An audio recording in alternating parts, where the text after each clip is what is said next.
VS-നെ വഹിച്ചുകൊണ്ടുള്ള വിലാപയാത്ര അത് ഇനിയും ആലപ്പുഴ ജില്ലയിലേക്ക് പ്രവേശിച്ചിട്ടില്ല.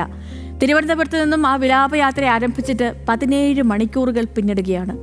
ഈ 17 മണിക്കൂറുകളും നമ്മൾ കണ്ടുകൊണ്ടിരിക്കുകയാണ് എങ്ങനെയാണ് ആ ജനത അവരുടെ പ്രിയപ്പെട്ട നേതാവിന് വിട നൽകുന്നത് എന്ന്. ആ ജനക്കൂട്ടം അവരെങ്ങനെയാണ് അദ്ദേഹത്തിന് വിട നൽകുന്നത് എന്ന്. VS കേരള രാഷ്ട്രീയത്തിലെ അപൂർവതയായിരുന്നു. കമ്മ്യൂണിസ്റ്റ് എന്ന നിലയിലും ഭരണാധികാരി എന്ന നിലയിലും പുന്നപ്ര വയലാർ സമരത്തിനിടയിൽ പോലീസുകാർ ബയണറ്റ് കുത്തിക്കയറ്റിയ കാലുമായി ആ സഖാവ് നടന്ന നടപ്പ് അത് കേരള ചരിത്രത്തിലെ വലിയൊരു ഏടാണ്. ഇനി ഒരിക്കലും ആവർത്തിക്കാൻ ഇടയില്ലാത്തൊരേട്. അലകടൽ പോലെ ആർത്തിരമ്പുന്ന പുന്നപ്ര വലിയ ചുടുക്കാട് രക്തസാക്ഷി മണ്ഡപം ഇന്ന് VS-നെ ഏറ്റുവാങ്ങും.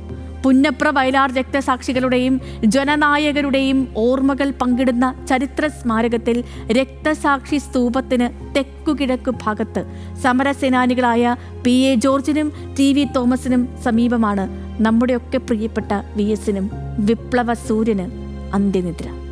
അങ്ങനെ VS-നെ യാത്രയാക്കുകയാണ്. ആയിരം ആളുകളുടെ അഭിവാദ്യങ്ങൾ, ഹൃദയാഭിവാദ്യങ്ങൾ ഏറ്റുവാങ്ങി ജനകീയനായ VS നിശ്ചലനായി ആ ജനങ്ങൾക്കിടയിലൂടെ ആ ഹൃദയാഭിവാദ്യങ്ങൾ ഏറ്റുവാങ്ങി സ്വന്തം മണ്ണിലേക്ക് മടങ്ങുകയാണ്.